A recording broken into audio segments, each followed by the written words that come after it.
السلام علیکم ورحمۃ اللہ وبرکاتہ۔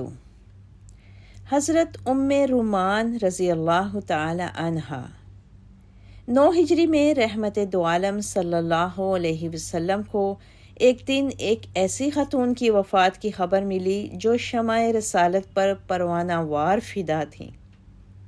حضور صلی اللہ علیہ وسلم یہ خبر سن کر سخت حزن و ملال کے عالم میں ان کے جنازے پر تشریف لے گئے، خود قبر میں اتارا اور پھر ارشاد فرمایا، جو شخص عورتوں میں حورین کو دیکھنا چاہے وہ ام رومان کو دیکھے۔ یہ ام رومان رضی اللہ تعالی عنہا جن کو سید المرسلین فخر موجودات صلی اللہ علیہ وسلم نے جنت کی حور قرار دیا، سیدنا صدیق اکبر رضی اللہ تعالی عنہ کی رفیقہ حیات، حضور صلی اللہ علیہ وسلم پر نور کی خوش دامن اور ام المومنین حضرت عائشہ صدیقہ رضی اللہ تعالی عنہا کی والدہ ماجدہ تھیں۔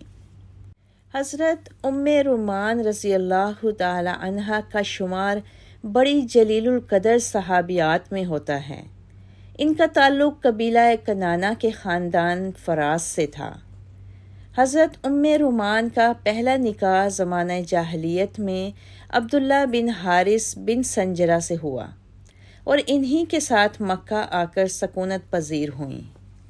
عبداللہ کی صلب سے ان کے ہاں ایک بیٹا پیدا ہوا جس کا نام طفیل رکھا۔ کچھ عرصہ بعد عبداللہ بن حارث نے وفات پائی اور ام رومان بے سہارا ہو گئیں۔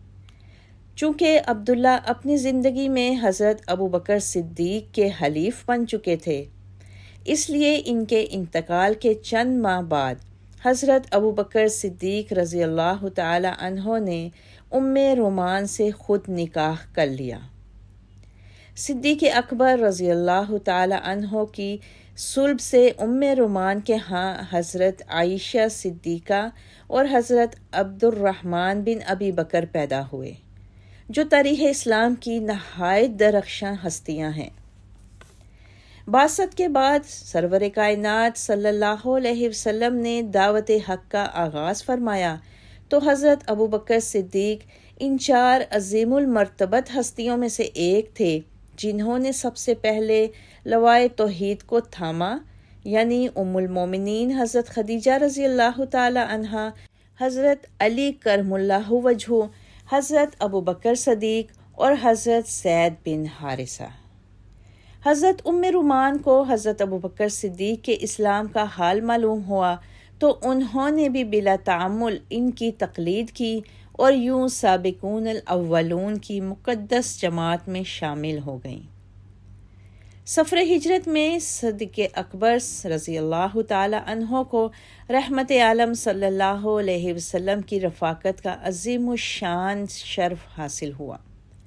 مکہ سے چلتے وقت انہوں نے بھی حضور صلی اللہ علیہ وسلم کی پیروی کرتے ہوئے اپنے اہل و عیال کو اللہ کے بھروسے پر دشمنوں کے درمیان چھوڑ دیا۔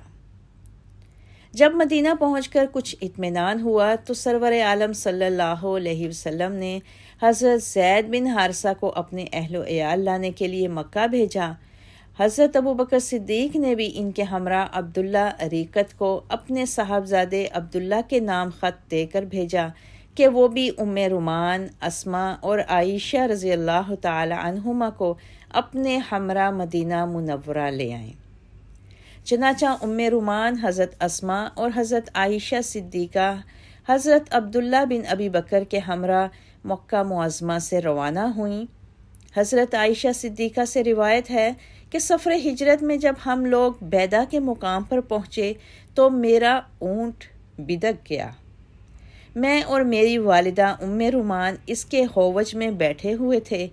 اونٹ نے اچھل کود شروع کی تو میری ماں بہت مضطرب ہوئیں اور انہوں نے یہ کہنا شروع کر دیا، ہائے میری بیٹی، ہائے میری دلہن۔ پھر اللہ نے خیر کی، اونٹ پکڑا گیا اور ہم لوگ خیریت سے مدینہ منورہ پہنچ گئے۔ مدینہ منورہ میں حضرت ابوبکر صدیق رضی اللہ تعالی عنہ کے اہل و عیال نے بنو حارث بن خزرج کے محلے میں قیام کیا، جہاں حضرت ابوبکر صدیق نے ایک مکان پہلے سے ہی لے رکھا تھا۔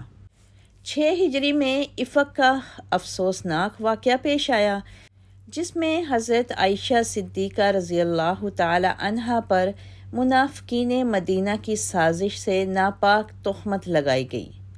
واقعہ کی صورت کچھ ایسی تھی کہ رحمت عالم صلی اللہ علیہ وسلم کی طبع مبارک بھی پرملال ہو گئی۔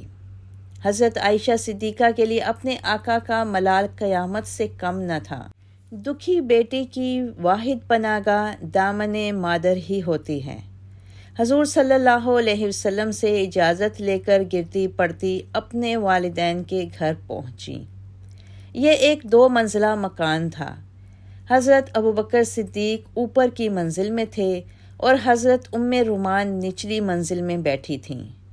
بیٹی کو اس حالت میں آتے دیکھ کر پوچھا، میری بچی خیر تو ہے، کیسے آئیں؟ حضرت عائشہ نے واقعہ بیان کیا۔ حضرت ام رومان ماں تھیں۔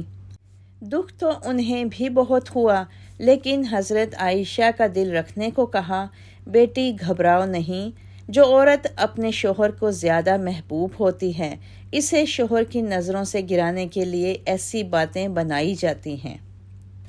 حضرت عائشہ رضی اللہ تعالی عنہا کے دل پر بنی ہوئی تھی۔ انہیں ماں کے جواب سے تسلی نہ ہوئی اور فرط علم سے ان کی چیخ نکل گئی۔ حضرت ابوبکر صدیق اپنی بچی کی چیخ سن کر بالا خانے سے نیچے اترے۔ واقعہ سنا، رقیق القلب تو تھے ہی، خود بھی رونے لگے۔ جب ذرا قرار آیا تو حضرت عائشہ سے کہا، بیٹی تم اپنے گھر جاؤ، ہم ابھی آتے ہیں۔ جب وہ چلی گئیں تو صدیق اکبر ام رومان کو ہمراہ لے کر حضرت عائشہ صدیقہ کے ہاں پہنچے۔ ام المومنین رنج و الم کی شدت سے بخار میں مبتلا ہو گئیں۔ حضرت ام رومان نے انہیں اپنی گود میں لٹا لیا۔ نماز عصر کے بعد سرور عالم صلی اللہ علیہ وسلم گھر تشریف لائے اور اس بہتان کے بارے میں حضرت عائشہ سے استفسار کیا۔ حضرت عائشہ نے ماں باپ کی طرف دیکھا اور کہا، آپ لوگ جواب دیں، لیکن وہ دونوں رحمت عالم صلی اللہ علیہ وسلم کے سچے شیدائی تھے۔ اپنے آقا کو ملول دیکھ کر بیٹی کی حمایت کیسے کر سکتے تھے؟ کہنے لگے، ہم کیا کہہ سکتے ہیں؟ حضرت عائشہ صدیقہ رضی اللہ تعالی عنہا نے عرض کیا، یا رسول اللہ، میں بالکل بے گناہ ہوں۔ آخر غیرت الہی جوش میں آئی اور اللہ تعالیٰ نے خود عائشہ صدیقہ رضی اللہ تعالی عنہا کی طہارت کی گواہی بڑے پرزور الفاظ میں دی۔ ارشاد ہوا، سورہ نور، جب تم نے یہ سنا تو مومن مردوں اور مومنہ عورتوں کی نسبت نیک گمان کیوں نہیں کیا اور کیوں نہ کہا کہ یہ سری تہمت ہے؟ آیت برات کے نزول سے حضرت ام رومان کو کمال درجے کی مسرت ہوئی اور حضرت عائشہ صدیقہ کا سر بھی فخر سے بلند ہو گیا۔ ماں نے بیٹی سے کہا، بیٹی اٹھو اور اپنے شوہر کی شکر گزار بنو۔ حضرت عائشہ صدیقہ نے ناز سے جواب دیا، میں تو صرف اپنے رب کی ممنون اور شکر گزار ہوں جس نے میری بے گناہی کی شہادت دی۔ اسی سال کے آخر میں ایک اور یادگار واقعہ پیش آیا۔ حضرت ابوبکر صدیق رضی اللہ تعالی عنہ اصحاب صفہ میں سے 3 بزرگوں کو اپنے گھر بطور مہمان لائے۔ انہیں وہاں چھوڑ کر سرور عالم صلی اللہ علیہ وسلم کی خدمت میں تشریف لے گئے۔ وہاں کچھ زیادہ دیر ہو گئی۔ گھر واپس آئے تو حضرت ام رومان نے پوچھا، مہمانوں کو یہاں چھوڑ کر آپ کہاں چلے گئے تھے؟ حضرت ابوبکر نے جواب دیا، میں رسول اکرم صلی اللہ علیہ وسلم کی خدمت میں تھا، تم مہمانوں کو کھانا کھلا دیتی۔ حضرت ام رومان نے عرض کیا، میں نے انہیں کھانا بھجوایا تھا، لیکن انہوں نے میزبان کی غیر حاضری میں کھانا تناول کرنا پسند نہیں کیا۔ اب حضرت ابوبکر صدیق رضی اللہ تعالی عنہ خود کھانا لے کر گئے اور تینوں بزرگوں کو کھلایا۔ اس کھانے میں اتنی برکت ہوئی کہ مہمانوں اور اہل خانہ کے سیر ہونے کے بعد بھی نہایت کثرت سے بچ گیا۔ حضرت ابوبکر نے رومان سے پوچھا کتنا کھانا باقی بچ گیا؟